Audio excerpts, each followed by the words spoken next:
It's a great day. My name is Shay Brown, and welcome to the Happy Entrepreneur Show, the number one business development and revenue focused late night show in the country where we're on a mission. And our mission is to empower, our mission is to inspire, and really our mission is to provide you, that's right, you, the entrepreneur, with all of the resources that are necessary to execute that big vision you have for all those people you were called to serve. And today we're going to have a conversation with Mr. Kelly Cole. Now, I know some of you are already Googling Mr. Kelly Cole. Some of you are looking below and reading his bio. Some of you peeped it out before you showed up. Cool beans. And I'm going to let him talk about himself. He's someone that I've had a chance to follow on social media. And isn't that the power of social media? You get a chance to eavesdrop. You get the chance to peek in. And he's doing some incredible things that we're going to talk about for you, the entrepreneur, you, the dualpreneur. You, the person who gets up every single day and you go to work full time and handle a lot of responsibilities. Then you're running your business full time as well. You're going to benefit. So first, let me say hello, Mr. Kelly Cole. How are you, my friend? I'm great, man. Thank you so much for having me. Well, thanks a lot, man, for being on the show, number one, and giving us your time. I know you can always make more money, but you can't make more time. So you're giving us the most precious resource you have here.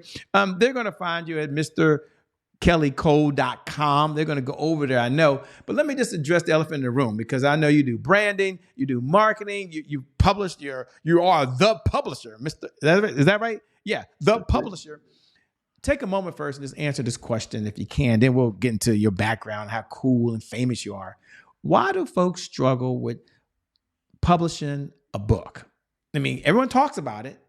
They go to masterminds about it. They pray about it. They write on their goals. But why do they struggle when there's so many ways to do it these days? What have you found? I found that, the number one thing I found is that people fear judgment. They fear actually putting out a body of work. And then what, holds them up is they don't know how to start. They look at a book as this big mountain that they have to climb. And I always say the easiest way to start writing a book is with an outline. And once you create that outline, most people think that they have to write the book in the order of the outline. No, I say writing a book is just like going to the grocery store. If you're a smart grocery shopper, you will make a list of what you need from the store, and then you go pick the things in your buggy. But when you come home, you don't cook the things in the order you put them on the buggy. It's the same way with a book. I say, look at your outline every day, just like you look at your refrigerator and decide what you want to eat that day. Look at your outline and say, what do I feel like writing about? And you touched on it. Or what do I feel like speaking about? And it's that simple. Most people get hung up because they think they have to, write it in order, and they get writer's block and they have to write this 300-page book. And no, just solve one problem and focus on solving that one problem, and you got a book. Listen, that sounds cool. Sounds pretty easy, Shay. But can you slow down, Shay, and then speed up? Maybe let Mr. Kelly Cole tell us a little about his backstory. One, how he got into this publishing thing, and then we want to know a little more about him. Yes, Shay, we want to hear it from his own voice. So if you can, I think that's fair and reasonable. Take a moment and tell him a little bit about your backstory, because it's totally incredible, by the way. And then how did you get into the publisher mode? Yeah, for sure, man. Born and raised in Chicago. I always tell people I was born in the most notorious housing projects in Chicago, Cabrini Green housing projects. If you've never heard of it, it's where they filmed Good Times, the movie Cooley High, and one of my favorite movies, Hoop Dreams. Grew up there, moved to Virginia, probably my sophomore year of high school with my dad and my stepmom. And I always tell people I was a born entrepreneur. I've done everything you can think of legally, trying to find that thing I was put on earth to do. So I was a paper boy. I've had two clothing stores. I've had two restaurants. I've sold CDs out the trunk of my car. I was a barber for 10 years. I anything you could think of legally, sold clothes out the trunk of my car. Anything you think of legally, I've probably done it at one point trying to find that thing I was put on earth to do. And one day I was in Books a Million with my family and came across this magazine called Millionaire Blueprints. And on the cover, it was a guy named Yannick Silver, and he was in a drop top Mercedes Benz. And the caption read, "Web Made Millionaire." And immediately I knew that is what I wanted to do with my life. I started learning about what it was called internet marketing back then. He talked about how he built these websites that made him money while he was sleeping, and I was like, man, this is what I want to do with my life. And like I said, that was the spark that gave me that I wanted to start a business on the internet. Started that business, and as you know, you don't start making money right out the gate. I was making about $25 a week with my online business, man, and stuck with it.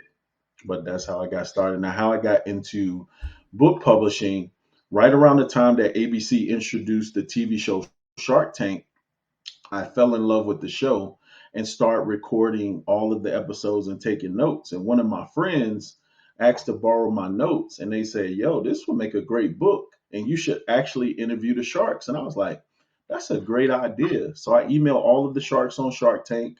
Barbara Corcoran was the only one to email me back.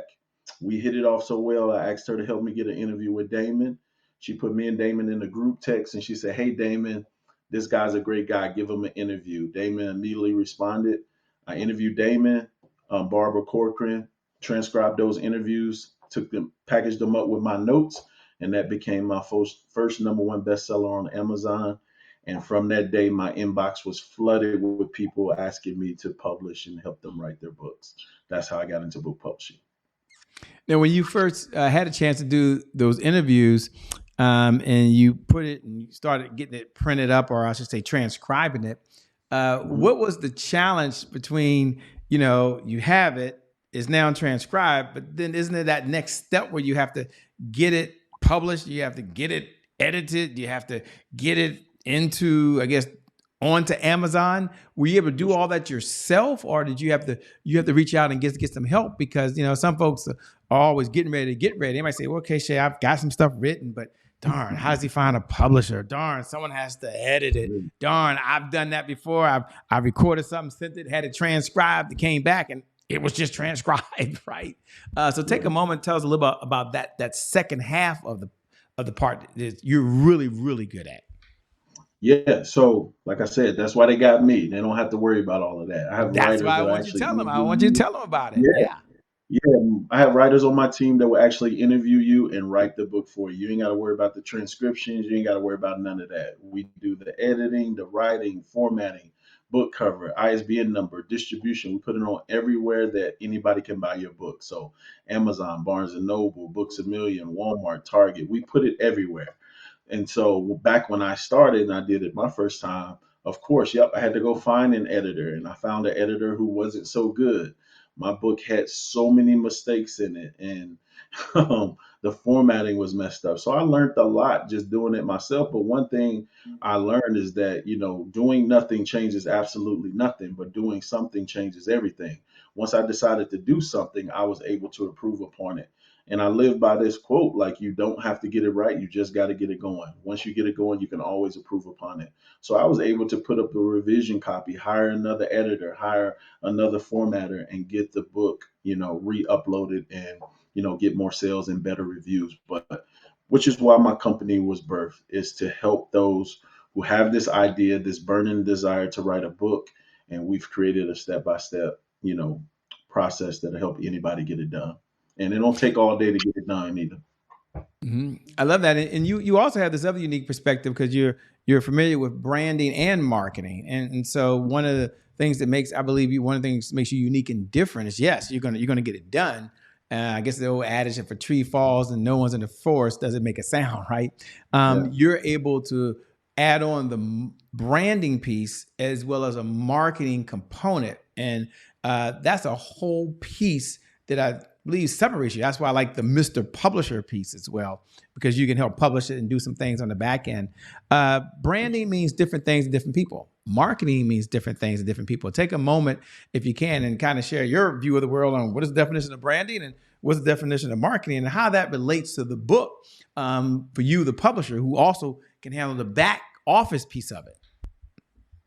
Right. Of course. So yeah, so branding to me is how you show up in the marketplace. Okay. What people see you do consistently.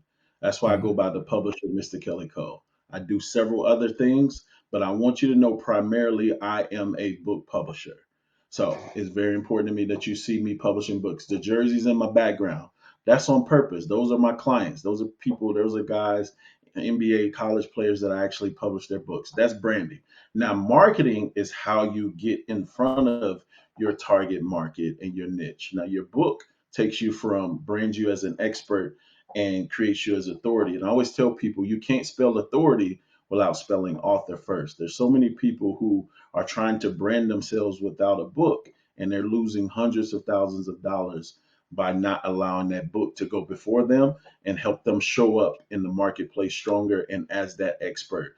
I have several realtors who got, $1 million deals just from simply having the book. The book separates you from the pack and creates a level of branding that most people are not aware of until they actually get the book. This guy behind me, Tyler Campbell, he said he's been speaking for years, and one particular company hired him to speak after he wrote his book. And he said, Kelly, I had no idea. After writing my book, they bought $4,000 worth of books and paid me to speak. And me, as just a speaker alone, they never threw that kind of money at me. And so I said, man, always tell people the book is the separator. So a person without a book, so say if you're a business, you're an entrepreneur without a book, I always say that's almost like you having a business without a cash register. You're leaving so much money on the table. Hmm. Along your journey, you've had so many folks that you've been connected with. What's one idea that you could take from any of a mentor that's been along the way? And it might have been someone physically, it might have been someone through the power of the internet.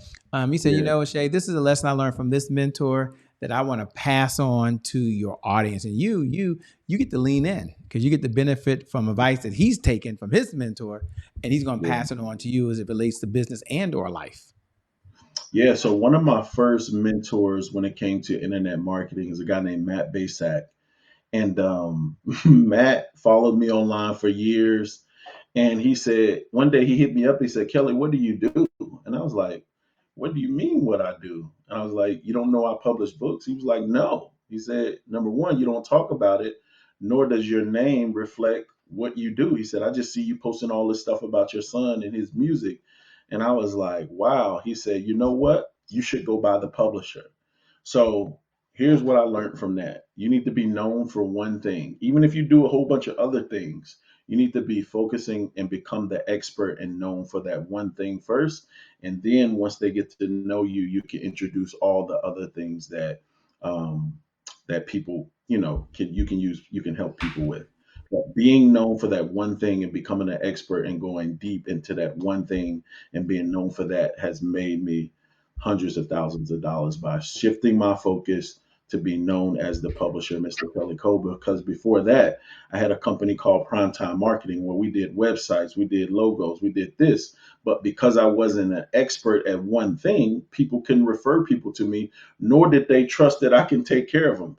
But since I've singularly focused on book publishing, I've made more money than I ever dreamed of just by being singular focused and being known as the publisher and cutting out all of those other things that potentially didn't make me money. So in a time when people want to do so much, so many places, AI, whatever it may be, and try to do all this stuff, the riches are still in the niches. Is that what I'm hearing over here? The riches are in the niches. That's it. I love it.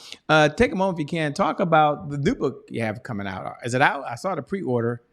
No, it's coming out. Raising. So pre-order. Yep, it's coming out next month, Father's Day weekend. It's called Raising Aaron Cole, and it's Mhm. about my son who I raised from a 4-year-old local Christian rapper to a Billboard charting, three-time #1 Billboard artist, Dove Award, two-time Dove Award winner. Artist who is Aaron Cole. He's very famous. And when I knew he was famous as a Christian artist, we were going through TSA, and the TSA agent, I walked through first and I had on an Aaron Cole shirt. And he goes, what you know about Aaron Cole? And I was like, first of all, that's my son. Second of all, he's right there. And the guy lost his mind, literally clocked out of work to follow us outside to get a picture with my son. And I said, you're gonna risk losing your job for a picture. He was like, man, I'll never know when Aaron Cole gonna come back through here. But my son is a national Christian recording artist, and I get asked the question so many times, like, What did I do? How did I do it? How did he get his deal? How? And I just told the whole story and I put it in the book. So yeah, it's called Raising Aaron Cole. Congratulations, man. How did it feel when you was out there and the person says, "Yes, this is what I want"? What were you? How were you feeling in that moment? Man, it was an out of body experience. I was like, man, for real? Like, because I just see him as my son. So just to Yeah. see the reactions and how he touches people's lives just from his presence is, it's an out of body experience, man. We're just grateful and we're humbled that, God chose to use him. So yeah, man, it's a blessing. Yeah, what I admired most about when I was looking at and following you on social media was your commitment and ability to reach out. I mean, you make the call or send the email to the Sharks. I mean, you're out there, and in my own mind, I was thinking, what is this dude's mindset? I mean, I see stuff you've done with Eric Thomas in the interview. I see a lot of stuff, and I was like, what is his mindset every day? Like how does he get super not only focused, but okay with reaching out to folks who may never ever return anything to them at all. So I guess the question I'm asking specifically is, how do you get that courage? How do you get that confidence? How do you get that mindset to step out there and reach out to folks that people might think are unapproachable? Man, where I come from, what do I have to lose, man? I was born in the projects. I come from nothing. So just to be to where I am right now, a person saying no to me means nothing. Like I'm not afraid of the no. I'm not afraid of the rejection. I'm not afraid of continuing to follow up. That's where people fail at. The first no that they get or the first time someone sees their message and don't respond, leaves them on red, guess what I do next? I send you a video and I'll be like, hey, you just gonna ignore my message and leave me on red? But no, I never give up until a person completely tells me, like, quit reaching out to me. But always, man, I have nothing to lose. I always feel like I just have nothing to lose. And I just see people as people. I guess that comes from too raising a son who's famous, quote unquote, and some people know him. But I just see people as people, man. I don't get really starstruck. I don't get, intimidated by anybody. All they can do is say no or ignore my message. But until they flat out tell me, hey, quit contacting me, I'm gonna wear you out until you either say yes or you say quit contacting me. And like I said, what do I have to lose? You don't know me and I don't know you, but I've been able to do some amazing things just by reaching out. You mentioned ET. I mean, ET Mhm. been cool way before he even blew up. There was about 8 or 9 of us on Ustream. You remember Ustream back in the day? Ooh, yeah, I remember Ustream. Yeah, about 2013. That's many years ago. 12 maybe. Yeah, Yeah, this is before you can go live on Facebook. You couldn't go live yeah. on Instagram. None of that. And it was about 8 of us, and we get up at 3 in the morning with ET, and he would pray for us and talk to us about our businesses and talk to us about our dreams, our goals. And one day I just asked him, I said, "Hey, will you endorse my first book, Conversations with Sharks?" And he was like, "Of course, man. Send it over." And so that built the relationship. I'll be able to speak for his, speakers boot camp and all of that, man. So it's just all about been building and just having no level of fear, not taking no for an answer, because I realize I have nothing to lose. Like all they can do is say no, and most of the time um, people are afraid to just ask, and I think that comes from, and I program myself every day. I have affirmations that I say every day, and one of the things I say every day is I'm not afraid to ask for what I want. I'm at least going to ask. Hmm. What type of two questions, two-part question. First, what type of clients are you looking to work with now? And so you, as your home, you're listening to find out, I don't know if this company's taking on additional clients, but I believe they are. And that's number one. So you can say, hey, is that me or is that someone I know? So that's question number one. Then after that, immediately, how can people best reach you? How can they best contact you? So if you're sitting there thinking, I've got a question, I want to take a look at my situation. Shay, I want to get some things done. Two-part question. Number one, what type of clients are you looking for? Number two, how can folks best reach you? For sure. Yep. So we are accepting clients. Our primary focus right now are retired NFL, NBA, and college players and sports coaches. We've helped a lot of those, as you can see the jerseys in the back. But this is a new division I created called Books for Athletes. But my parent company is called Publishing Advantage Group, where we can pretty much help anybody. We've helped even a 16-year-old girl who was born blind become a best selling author. So the best way to contact us, or the best way to contact me if you have a question, just hit me up on Instagram at mrkellycole.com, and you can shoot me a DM and I'll direct you and help you in any way I can.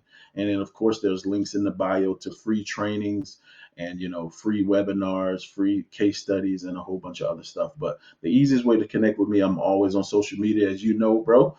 You DM me and I hit you right back, and I'm very responsive on there. But at Mr. Kelly Cole is the best way to get in contact with me.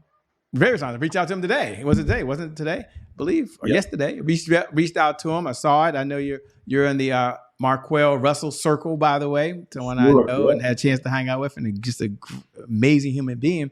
And I was like, I'm gonna shoot a DM and see what happens. Right? I didn't even go to the webpage, and he responded right back. So two things. One, I'm gonna suggest one, you connect with him.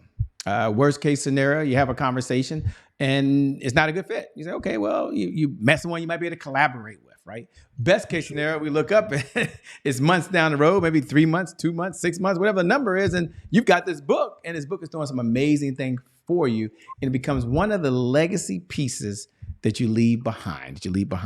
So let me move to a segment we have here called Today is My January 1st. And for those that are watching for the very first time, I'll tell you what today is my January 1st means. And for those that are family, welcome back, because today is my January 1st. So today is my January 1st for the new folks means that you don't have to wait till December 31st at 11:59 p.m. to get a fresh start, to get going, to take the first step. Today is my January 1st means that your past does not equal the future. You get a do-over, you get a fresh start, and you can get going right now, like it's 9 o'clock time. You can say that if you want to. So my question to Mr. Kelly Cole over there is, when you hear those words, today is my January 1st, what do you hear? And what was maybe one of your January 1st moments? My January 1st moment was July 15th, 2008. I literally came home from working two jobs. Before I started my business on the internet, I was working two jobs. I was working at Walmart during the day and Blockbuster at night. And I literally came home from working those two jobs, literally at the end of my rope, just frustrated and ready to quit. And I put on this movie called Pursuit of Happiness. Now, everybody watching this, you should have seen Pursuit of Happiness by now. If you have not, you need to watch it. But by the end of Pursuit of Happiness, I'm literally crying. I'm saying, God, I'm supposed to be your child. When I go to work on Monday, I'm putting in my 2 weeks notice. And I literally go to Walmart and I'm walking in, I get called to the office. Now, I don't know about anybody else. It's one thing to quit, it's another thing to get fired. But I go to the office, they didn't fire me. They told me they wanted to send me to Arkansas for a week to a shareholders meeting. I say, okay, cool, let's go. So they send me to Arkansas. I walk into the Arkansas Razorback Stadium, and you'll never guess who's walking towards me. Chris Gardner, the guy Will Smith played in the movie Pursuit of Happiness. That was my January 1 moment. It was all of the sign that I needed. I was on the right track and that it was time to quit my job. So July 15th, 2008 is when I quit my job and started my business on the internet. And I would love to tell you that things were amazing. I started making all kind of money. Nope. At one point, I couldn't pay rent for 7 months. And me and my family did almost end up homeless like Chris Gardner did. And my turning point came a year after that, where I started flipping websites online, and my business has been profitable ever since. So that's what that January 1 moment means for me. July 15th, 2008. Congratulations, man. Thanks for sharing. Thanks for being transparent, and thanks for letting us know it ain't always easy, but it's possible. And then that's got to be encouraging news, that although it might be uncomfortable, some of the things that Mr. Kelly Cole is talking about, reaching out to folks, getting the book done, it might be uncomfortable, but it's within your grasp. I mean, you can reach out and you can grasp it, by the way. So first, let me again say thanks a lot for being on the Happy Entrepreneur Show. I want you to share with the audience once again, how can they best connect with Mr. Kelly Cole? Number one, the publisher. How can they best do that, my friend? Man, the best way to get in contact with me is on Instagram at Mr. Kelly Cole. And from there, like you said, let's just connect and see if we can work with each other. I'll direct you to the right place. And if we can't, let's just be friends, man. Let's be associates. Let's just see how we can push and support each other. And like he said, man, since we connected, Love what you're doing. Like you said, you're interviewing a lot of my friends. Marquell, love Marquell. He's spoken at Yeah. several of my conferences. I'm a part of CAU, and love what he's doing, man. He took my business from the next level as well. Marquell took me literally from what I was making in a year to making it in 5 months and so on. So haven't looked back since I connected with that brother a few years ago. So yeah, He's best way to amazing. contact me is at Mr. Kelly Cole. All right, man. Well, thanks a lot. Thank you for watching. Thank you for being here. Without you watching on the other side and you sharing this message, well, there is no show. There is no us. So thank you very much. We appreciate it. For those folks that forgot my name, by the way, that's me, Shay Brown, the happy entrepreneur. Make it a great day, everyone. We'll make some good things happen. We connect again next time. Remember this. Time is long, by the way. Life, on the other hand, is very, very short. So you got to live in that moment and you got to make it count. God bless, and we wish you success. Thanks a lot, man. I appreciate it. I'll be looking forward to seeing you eye-to-eye contact one day.